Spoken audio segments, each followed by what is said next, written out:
Fe.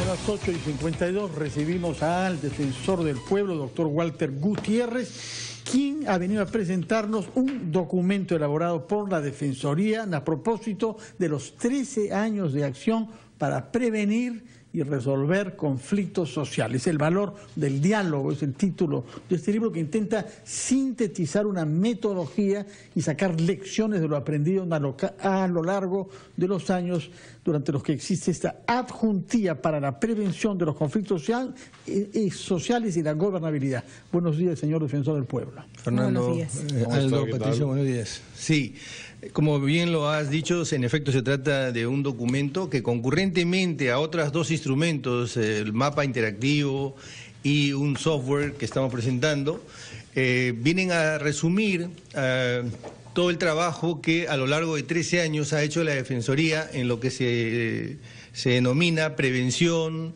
gestión de conflictos.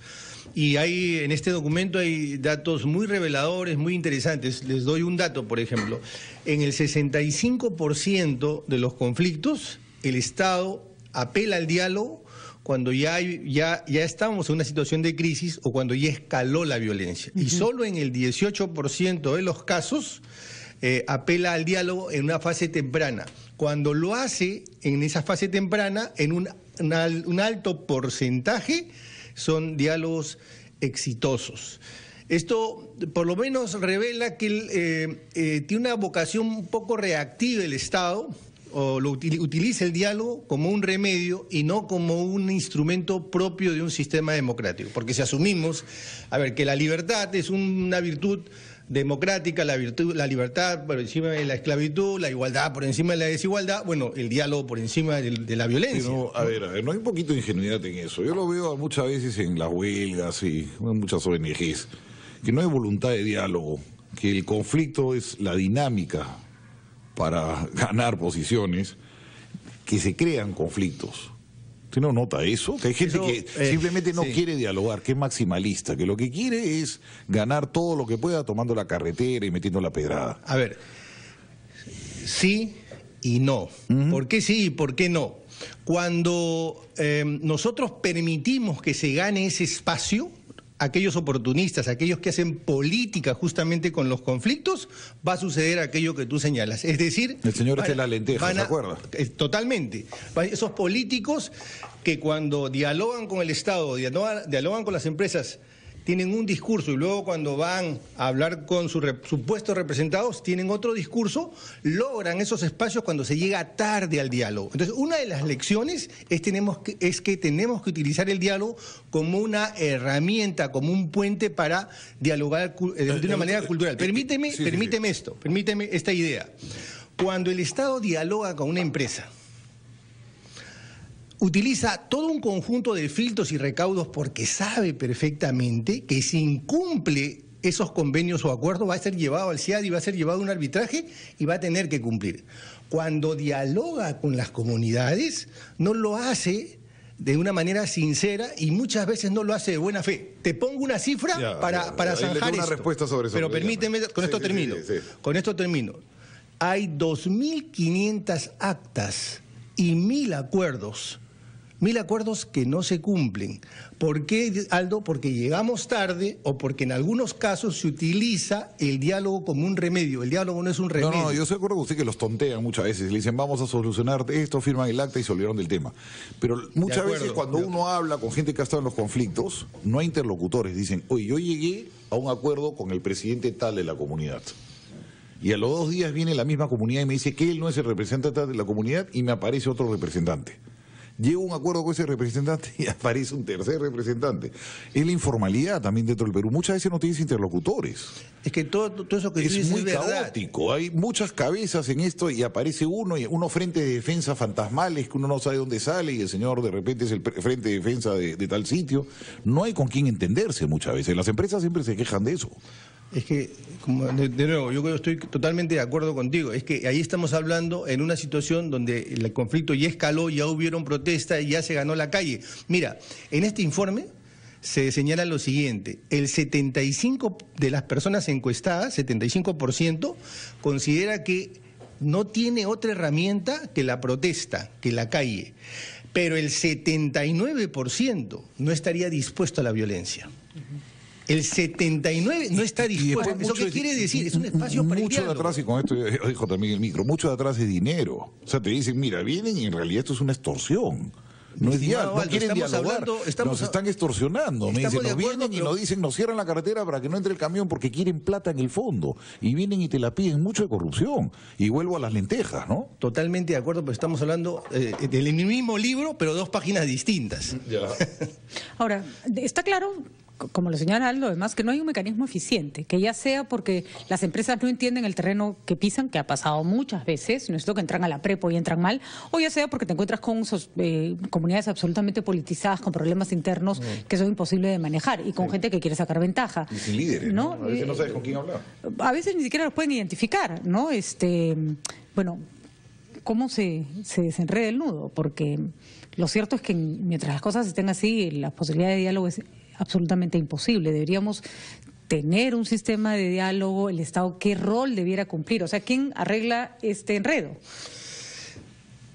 Tenemos que crear, de hecho ya hay normas, en los últimos 3 gobiernos democráticos se han creado normas e instancias para que se vaya institucionalizando el diálogo en el gobierno local, por ejemplo en todos los ministerios, principalmente por ejemplo Educación, Ministerio de Energía y Minas, se van creando oficinas de prevención y gestión del diálogo en los gobiernos locales, en los gobiernos regionales. ¿Y esta que se creó en el PCM? Es casi inexistente, claro, el viceministerio. Entramos a un tema complicado, preferimos ir a la pausa, doctor Gutiérrez, y después nos va a hablar si ha cambiado algo con la creación de ese viceministerio, y terminamos por contestar a la pregunta planteada por Patricia del Río. Primero vamos a la pausa con los titulares de la hora.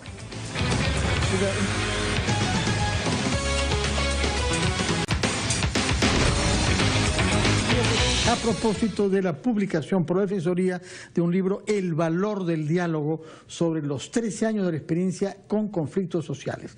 Y tenía que dar respuesta a unas preguntas que habían quedado planteadas, que confluían todas en cómo se organiza el Estado para hacer frente al más alto nivel al diálogo, sobre todo a partir de la creación de un viceministerio en la PCM dedicado a la gobernanza.